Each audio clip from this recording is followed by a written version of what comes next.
Hi guys, welcome back to my channel. And for today's video, nandito tayo sa Sea Garden Hotel. Dito yan sa Danang, Vietnam. So nandito kami, hindi para magbakasyon, kundi meron tayong event na pupuntahan. Nasasamahan na din natin ng konting bakasyon. Okay? So magkakaroon tayo ng room tour. Nandito tayo sa 10th floor. So pagpasok nyo dito sa room na to, sa kaliwa ko, nandito yung kanilang toilet and bath. Ayan. So makikita nyo dito, meron silang malaking mirror.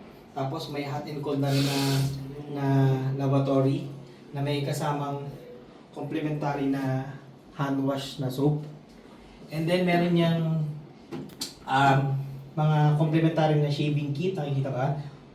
Dalawang toothbrush, dalawang baso, shower cap, tapos suklay, and then may cotton buds. And then meron silang intercom dito, may trash can dito sa ilalim. And then may spacious dyan, pwede kayo maglagay ng mga slippers na dyan. Then nandito yung toilet seat. And then ang maganda dito, meron siyang bidet. So very important to since Asian country ito. Karamihan ng Asian country ng mga hotel may mga bidet talaga. And then, nandito sa taas, sa may towel rack, meron silang dalawang complementary na towels. May face towel. And then meron din silang complementary na refillable na shampoo and then shower gel. Okay? And then dito may tissue. And then meron sila ditong bathtub, no? And then meron din sila ditong foot towel. And then hot and cold din yan, overhead or overhang na shower. Then pwede rin din ito kung hindi kayo komportable sa overhang na shower. And then meron siyang shower curtain for privacy, no? Or kung ayaw niyong magbasa dito, kagaya ko pag naliligo talaga ako nagbabasa yung CR, kaya okay yan. So tara! Dito naman, no? Pagpasok nyo pa rin, meron ditong salamin. So syempre, pag nasa hotel ka, mag-aano ka dyan, dito ka titingin bago ka lumabas ng kwarto mo. And then, see-through siya, no? Pero meron naman siyang blind sa loob, na pwede mo siyang ibaba kung just in case ayaw mong nakikita ka naliligo sa loob. Tapos dito, ito yung dalawang bed, dalawang queen size bed, no? Dalawang queen size bed yan. Sa magkabilang side, meron niyang reading lights. And then sa gitna, merong telephone na may center table na may dalawang unan, no? Tapos sa tapat niyan, dito sa unang bed, no, mula dun sa pagpasok nyo, meron kayo ditong napakalaking cabinet. Kikita ba? May mga hanger, and then meron din ditong laundry basket na may nakalagay na hair dryer, no, blower. Tapos sa baba, meron silang complimentary slippers. Pero I don't think ito pwede uuwi. Sa tingin ko ito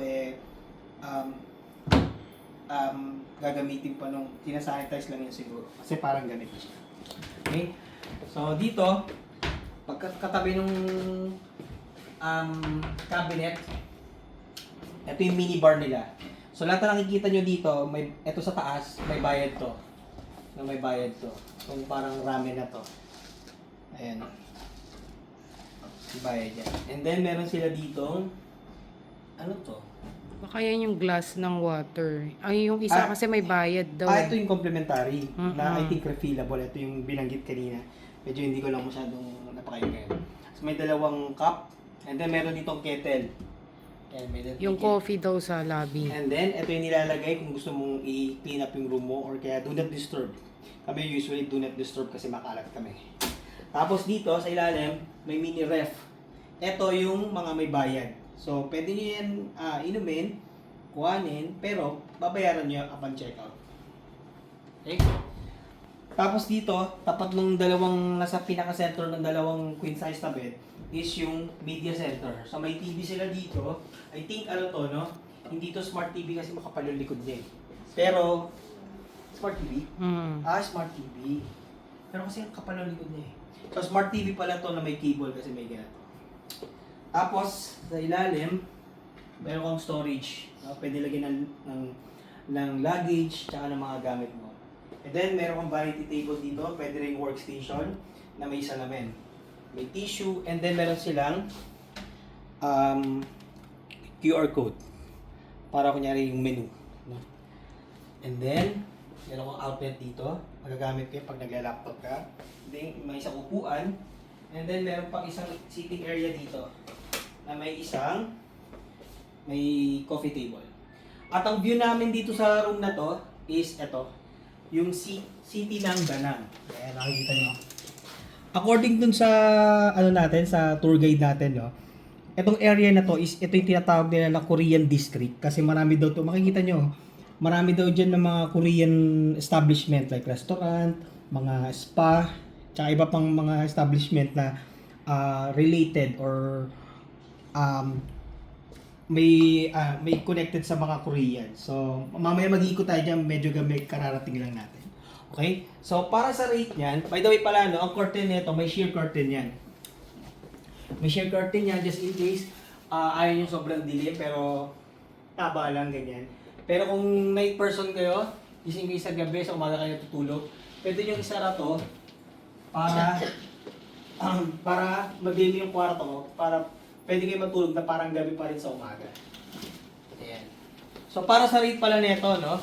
Siyempre, as always, depende ang rate niyan sa season. Kasi may off, tsaka peak season na tinatawag, tsaka depende rin kung weekdays, tsaka weekends, tsaka Vietnam to, no? Siyempre, meron sila dito ibang sistema. And also, ang aircon pala nila is split type.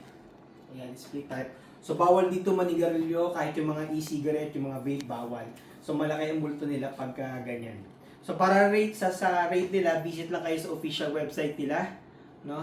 Para sa rate, no? So, thank you for watching. Don't forget to like, share, and subscribe for more videos and updates. Bye!